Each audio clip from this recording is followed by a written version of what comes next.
Hello friends, আপনাদের সবাইকে plants A to Z চ্যানেলে স্বাগত। জানি অনেকেই বলবেন এটা তো মানি প্ল্যান্টের মতোই দেখতে, কিন্তু যেসব গাছপ্রেমীরা ইনডোর প্ল্যান্ট ভালোবাসেন তাদের কাছে এনজয় পোথোস নামটা বেশ পরিচিত। তাই এটি মানি প্ল্যান্টের থেকে বেশ আলাদা একটি গাছ। খুব অল্প পরিচর্যায় বেড়ে ওঠে এই সুন্দর গাছটি, আর দেখতেও বেশ সুন্দর। যারা একটু গাছ দিয়ে ঘর সাজাতে চাইছেন তারা কিন্তু এই গাছটি বাড়ির মধ্যে রাখতেই পারেন। আলাদা একটা লুকস এনে দেবে, এটা শিওর। কিন্তু বাড়িতে তো আর গাছ আনলেই হয় না, যত্ন করতে হয় গাছটির। তাই এই গাছটি কিভাবে বড় করবেন, কোথায় রাখবেন, কেমন মাটি দেবেন এবং এর পাতা হলুদ ও বাদামি হয়ে যাওয়া থেকে কিভাবে গাছটিকে বাঁচাবেন, আর সেই সব ব্যাপারেই আপনাদের বলবো। তাই দেখতে থাকুন পুরো ভিডিওটি। আমি এখানে বেশ কয়েকটা নিয়ন পোথোসের ছোট লতানের ডাল এনেছি এক বন্ধুর কাছ থেকে। আপনারা নার্সারিতেও এই গাছটি পেয়ে যাবেন। আমি এখানে কাটা ডাল থেকে দেখাচ্ছি এই কারণেই, যাতে যাদের কাছে এই গাছ অলরেডি আছে তারাও চাইলে এইভাবে কাটা ডাল থেকে নতুন গাছ তৈরি করে নিতে পারেন। এখানে দেখুন, এই গাছেরও ঠিক মানি প্ল্যান্টের মতো প্রতিটা পাতার নিচ থেকে শিকড় বেরিয়ে এসেছে। আপনারা চাইলে মানি প্ল্যান্টের মতো প্রতিটা পাতা সমেত শিকড় আলাদা করে তারপর মাটিতে বসাতে পারেন। এই মানি প্ল্যান্ট নিয়ে আমার একটা ভিডিও আছে, যেটা আপনারা চাইলে দেখে নিতে পারেন একটু, তাহলেই বুঝতে পারবেন। লিঙ্কটা এই ভিডিও ডিসক্রিপশনেই পেয়ে যাবেন। কিন্তু এখানে আমি পুরো গাছের ডালটা ওইভাবে ছোট ছোট টুকরো করব না। যেমন এই ডালটি একটু বড়, তাই দুটো টুকরো করে নেব, আর বাকি ডালগুলো একই রাখবো। আর বেশি ছোট টুকরো করলাম না, কারণ অনেক সময় দেখেছি যে ডালগুলো কাটার কারণে গাছটা যে শক পায় সেটা অনেক সময় নিতে পারে না ডালগুলো, তাই অনেক সময় ডালগুলো শুকিয়ে যায় ও মরেও যায়।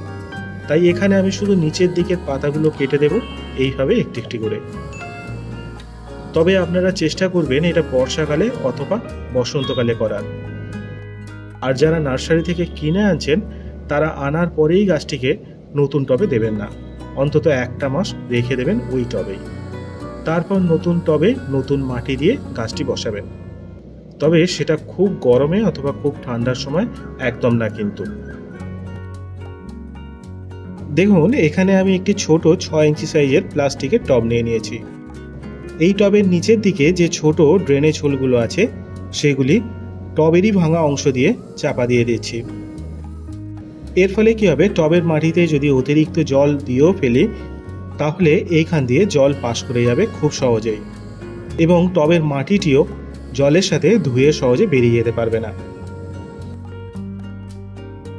আচ্ছা, এবার বলি কেমন মাটি নেবেন আপনারা এই গাছের জন্য। এই গাছ কিন্তু একদম বেশি জল পছন্দ করে না। আমি দেখেছি যে যদি এই মাটির টবেতে 2 থেকে 4 দিন জল জমে থাকে তাহলে কিন্তু এর গোড়াগুলি পচতে শুরু করে দেয়, সাথে পাতাগুলোও হলুদ হতে শুরু করে। তাই মাটি তৈরিতে মাটির সাথে কম্পোস্ট, হাড় গুঁড়ো, খোল গুঁড়ো, একটু শিংকুচি আর সাথে কিছুটা পরিমাণ বালি মিশিয়ে নেবেন।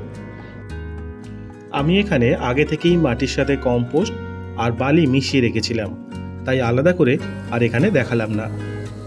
এখানে আপনারা পারলাইটও ইউজ করতে পারেন, তাহলেই দেখবেন মাটিতে জল দিলে সেটা জমে থাকছে না, যেমন তেমন গাছের গোড়াতেও আর জল জমবে না।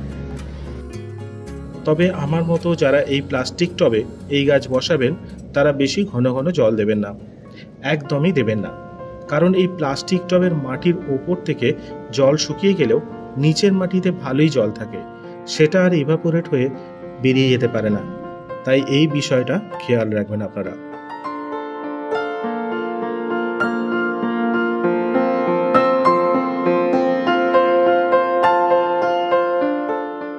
আমি এখানে মাটিটি তৈরি করে নেওয়ার পর এতে কাটা ডালগুলো বসিয়ে দেব ঠিক এইভাবে সমান্তরালভাবে, আর ওপরে হালকা করে মাটি দিয়ে দেবো একটু করে, যাতে গাছটির শিকড়গুলো খুব সহজেই মাটি থেকে খাবারটি শোষণ করে নিতে পারে।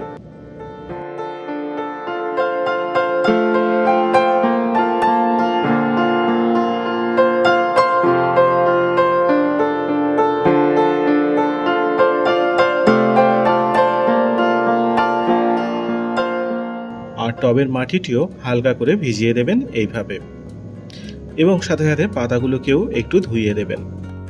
আর এভাবে কোনো খোলামেলা আর ছাওয়া জায়গাতে টবটি রেখে দিন অন্তত 3 দিন।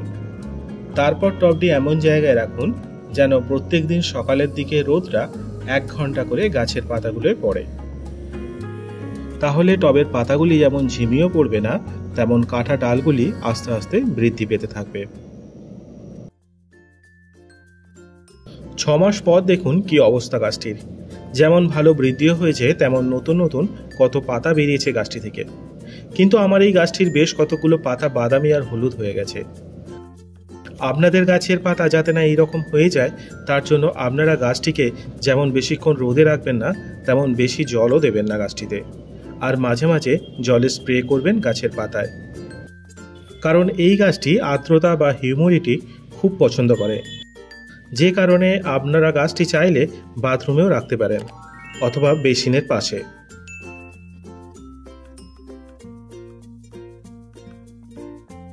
এবার বলি কি খাবার দেবেন গাছটিতে দ্রুত বড় করে তোলার জন্য।